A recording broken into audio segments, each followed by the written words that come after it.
Derek, I woke up ready. Born ready, or just for today? Just today.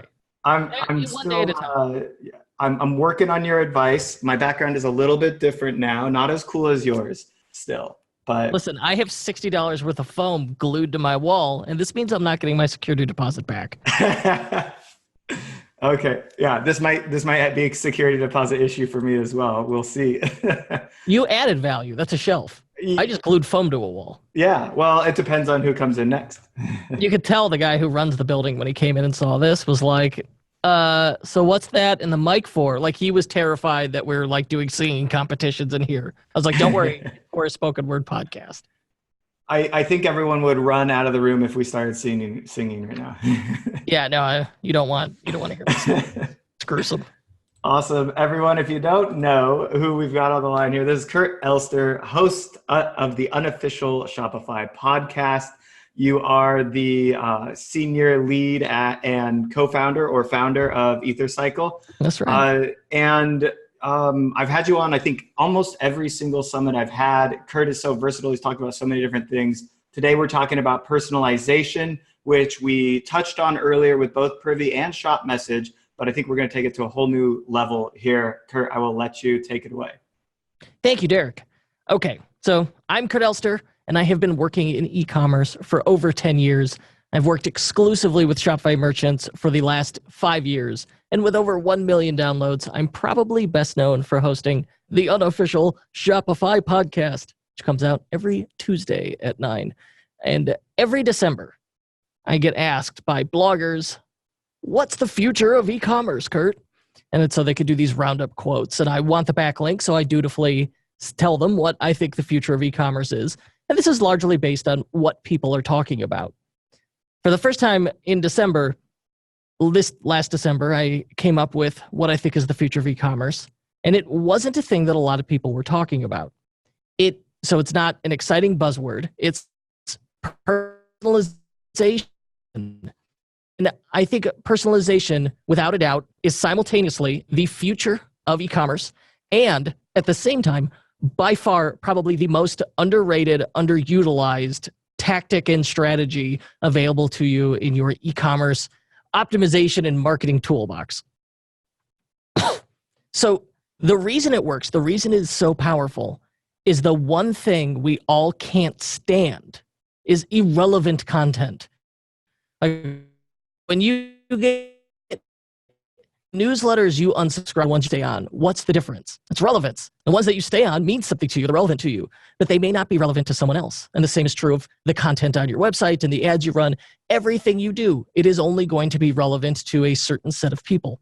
And so anything we can do to make our site more relevant to visitors, users, customers, whatever it is going to help improve that overall experience. And let's see, we've got some stats here. I want to share with you some stats today. I want to share with you some really easy examples. We're not going to get deep in the weeds. We're not going to get super technical. I'm going to show you a variety of ways to tackle this. And I want you to just pick one that you're going to implement in your store. So don't drive yourself crazy. Try to do everything and do all of the advice, because everyone here is going to give you amazing advice. So I just want you to implement one personalization tactic from this talk. So, all right, our next step, let us share.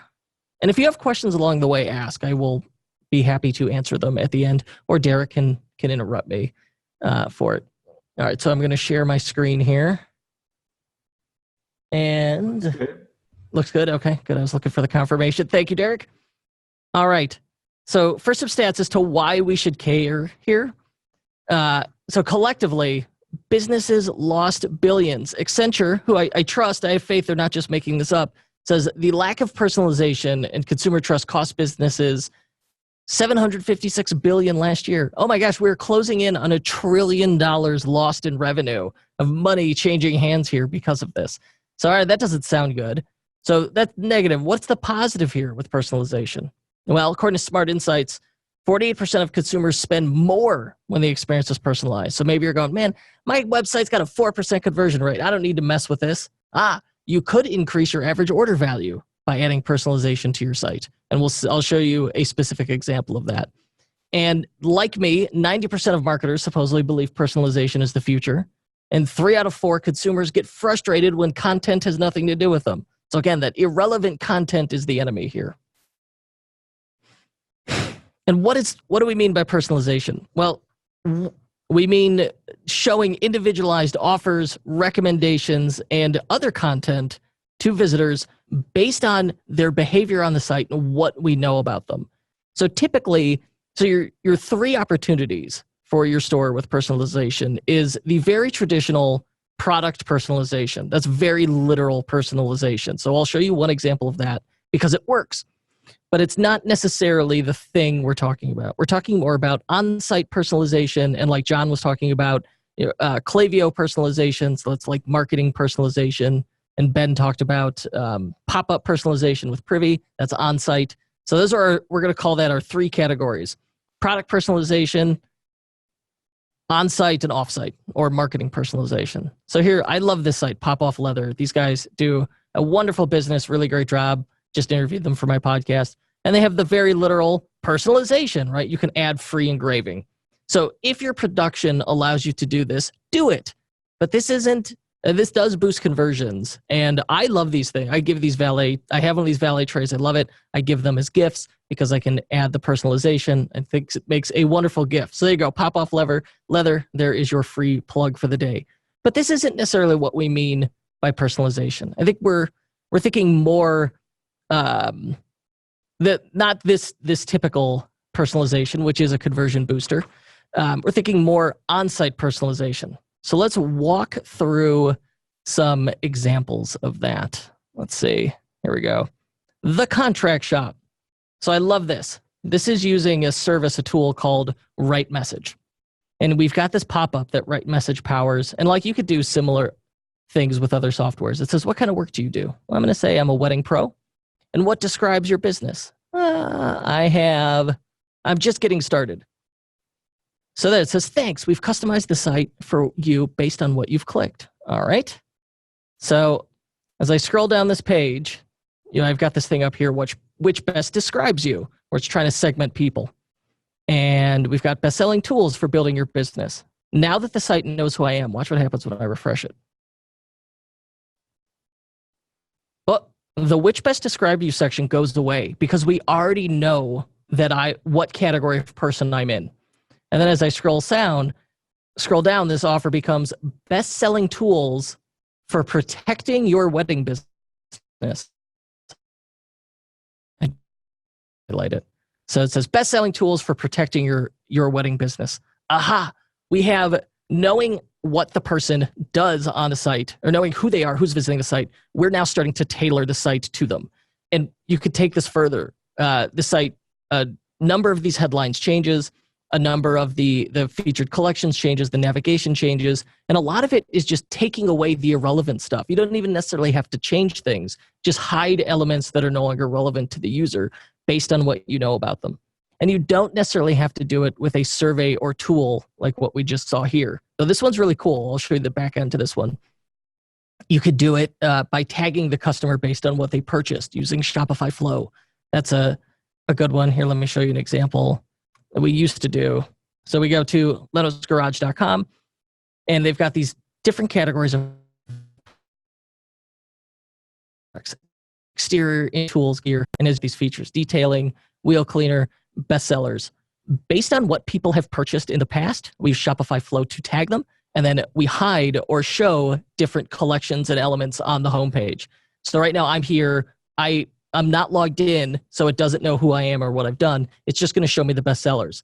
But if I have logged in and I've made a purchase from a particular category in the past, it's going to show me the bestsellers from that collection to try and make it more relevant. So if you're already on Shopify Plus, you don't actually need another app or service that you don't want to pay for. You could do it with Flow and just an if-then statement with liquid tags. Now, if that scares you, you don't understand it, that's fine. I'm going to show you a no-code way to do this next. So this is Write Message. This is the service we used to power the contract shop. And they give you this visual editor. And this is when I saw this is when I was like 100% personalization is the future. People who master this are going to nail it. So personalizations, it's got it lists out our personalizations it's doing. Let's say I could grab, like I know that someone shopping the site is a wedding pro. So what I could do is I could have it remove this entire section. I could edit this section. So I could say, start personalizing this link. So now I want to change it. Let's change the text from shop by field to shop wedding pros. So we know I'm a wedding professional. So we'll say shop wedding pros. Boom. And then I could change the destination URL. So previously it was just a drop-down link. Now we're going to change it. We can have it go to, like, just for this example, say /collections/wedding pros. So ask yourself this in your head: do you just serve one audience? Do you have one niche, one segment of people who visit your site? Probably not. Like, new versus returning customers are different, right? And or if it's a business like this where they're serving multiple professions, those are different audiences. The wedding professionals don't want to see the stuff for the bloggers, right? They see themselves as being very different. So if you're in that position where you have multiple audiences, this is where you definitely want to look at an app or service like RightMessage. And there are others. This just happens to be the one I'm familiar with, and I like it. So I like this thing a lot. All right. But I led with the big one. This might be a little intimidating. There are easier ways to do this.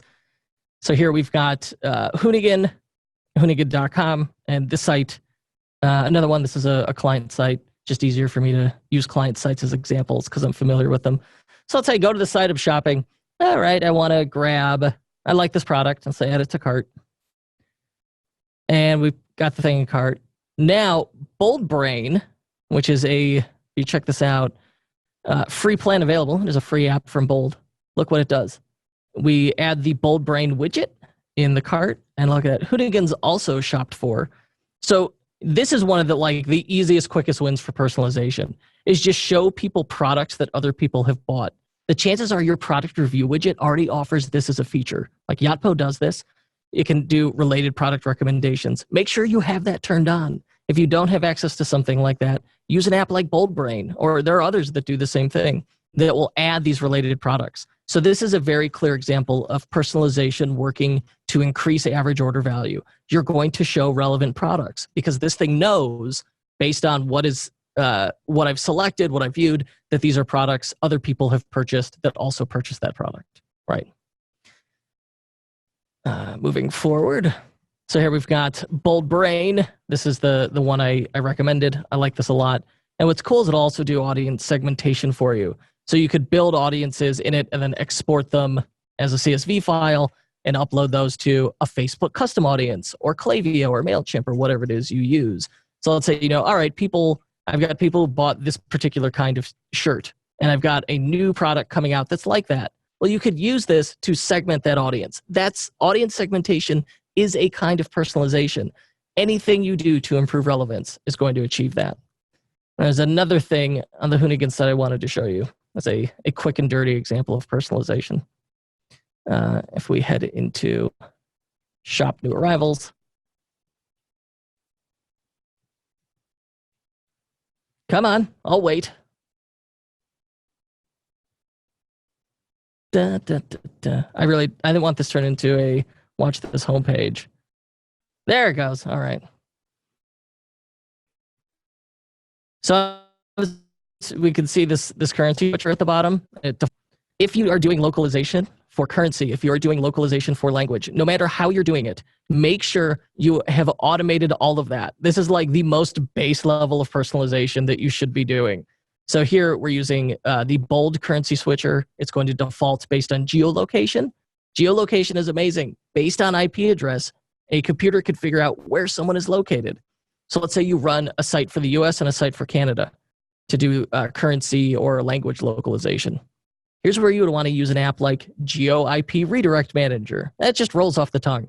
But what this does is lets you redirect people to the right site based on when it detects their location. So it's just such an easy way to add personalization to your site. Let me see if I have any other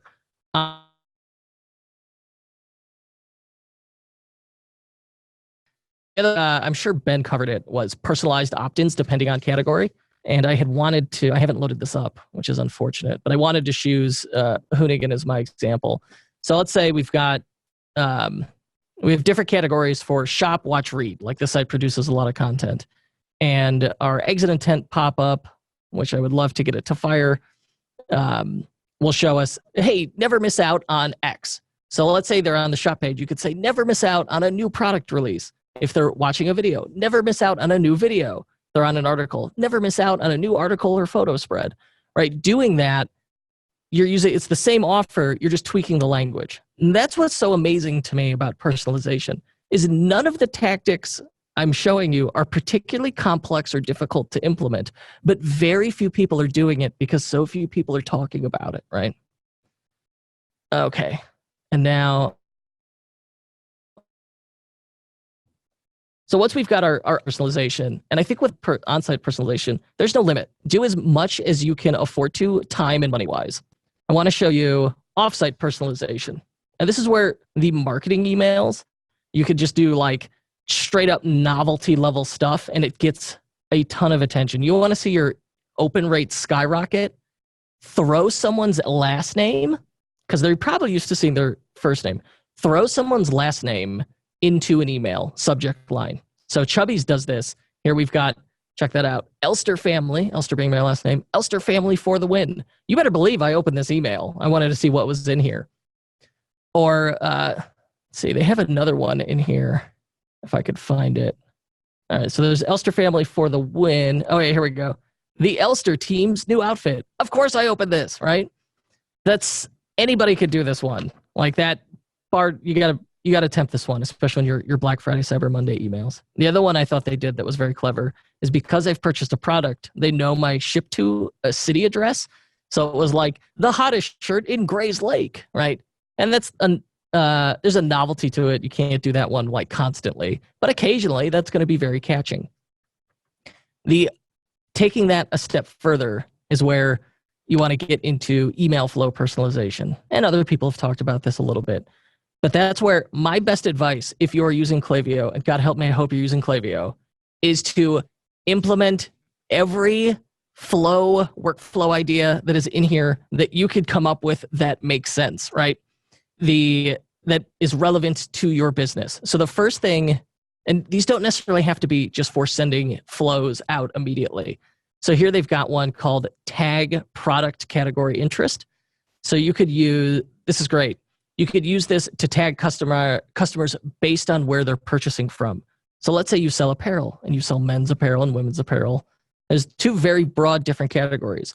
It would behoove you to tag people based on whether they're purchasing from men's or women's, and then make sure when you've got new product launches, new sales, you're going to send them, you're going to segment by what they've purchased in the past. So they see the relevant stuff. Because if you're selling men's and women's and a customer's only purchasing women's products, you know based on their behavior that the men's products are probably irrelevant to them. So this is the easiest way to do this. I mean, there's just not a ton of extra effort you have to put in here to make your emails that much more relevant. But you can also take it a step further, like with the happy birthday email. Oh my gosh, this requires the slightest bit of effort to implement, and that you have to make sure you collect birth dates from subscribers when they sign up. But it's not tough, and therefore I have a handful of clients that actually do this. But it'll let you, on their birthday, email the person, tell them happy birthday, and then give them, of course, a coupon code and personalized product recommendations. So I like that one a lot, and so few brands do it. I think this is a really easy win to build loyalty and make those sales. And of course, the other clever one they have for that is, for personalization, is first purchase anniversary. You can do your personalization based on events, right? And that's what we know about the birthday. First purchase anniversary is great because we don't have to collect any extra data from them. You can literally it's just an excuse to send an extra email to look relevant, to stay top of mind. Email them and say, hey, it's been 1 year since we first met. Here's a coupon code. Let's celebrate, right? That kind of thing. So those are easy wins. And of course, if you've got the replenish reminder, that's a good one for personalization. I think this is a good customer service thing. All right. Lastly, if you're following up, I would make sure with these follow-up emails, follow up first with customer service. And so you could do, let's say you sell apparel, and returns is a real common issue with apparel. How do I stop sharing my screen? Returns are a real common issue with apparel. You can lead by busting the objection to help it seem personalized. So someone buys an item, you send them an email that says, hey, congrats on purchase of these jeans. We know other people had questions about these jeans, so you're going to personalize this like in-between email that's comes after they've made the purchase, but before they have received the item. And you say, here are common questions about this item. Like, here's how to wash it. Here's how to take care of them. Here's how to get the best patina. And if we're going to preempt their issue, if they have an issue with returns, with sizes, here's how to return. So again, and make sure you reference the product they purchased in there. That's personalization. That's proactive customer service. So again, I think the lesson I want to impart here is personalization is not hard. Personalization takes all kinds of forms, but people, and you want to use it two ways, so that people feel heard, that they feel relevant, and so that they're not seeing irrelevant content, which is what people find annoying about marketing. So go through what you're doing now and see if you can leverage any of these tools in your business today. And if you're like, all right, I already nailed all of this, then go for the big boy. Try using on-site personalization with a service like RightMessage. That will be an immensely powerful tool for you. All right, I'm ready for questions. I love it, Kurt. Yeah, I think that just getting those, I didn't even know that browse ideas section was in Klaviyo. So I went in there, I was like, oh, there's some good stuff in here, some really easy flows that could be turned on. So oh, absolutely. Yeah, it's surprising like how few people know that that's there, and there is just tremendous money and value hiding in those flows. So if there's any that are like remotely relevant to your business, implement them, test them, see what they do. Yeah, absolutely. And I'll give you this is a strategy I use on the B2B side for personalization. So it could apply to people that are doing like high ticket sales or have an average order value of like $1,000. It does not work for small, like regular e-commerce, but it could work for in subscription a little bit more. But it really, for B2B, this is exactly how it works. We use Clearbit Reveal to find the company name of essentially of about 25% of the website visitors. Once we know the company name, we can enrich it to see kind of the size of the company. Is this SMB or enterprise? And we can automatically change this website based on this data in real time. So right after the homepage, we can also change our intercom or gorgeous or whatever it is pop up. In B2B, it's more like intercom or drift as opposed to e-commerce. So on the B2B side, you can think about how to apply this data enrichment process to the leads and better convert them. Wow, that thing is, I'm looking at clearbit.com. That's really neat. Yeah. So we're seeing these, much like we saw with email 5 years ago, we're seeing the democratization of these tools. These personalization tools are getting more affordable. There are more options coming out. And by the time it's one of those things where like everybody does it, if you're not already doing it, you'll be at a disadvantage. So that's why I'm saying like start easy, but start now. Yeah, absolutely. Baby steps. I love it. Kurt, thanks so much as always. Drop some knowledge bombs. I've got some work to do. And my pleasure. Everyone, if you haven't checked out the podcast, subscribe. This is my favorite podcast, right alongside e-commerce Fastlane with Steve Hutt. Kurt's is the number one in the space, and I think always worth listening to. The banter is the best part. Every other Tuesday is banter. That's right.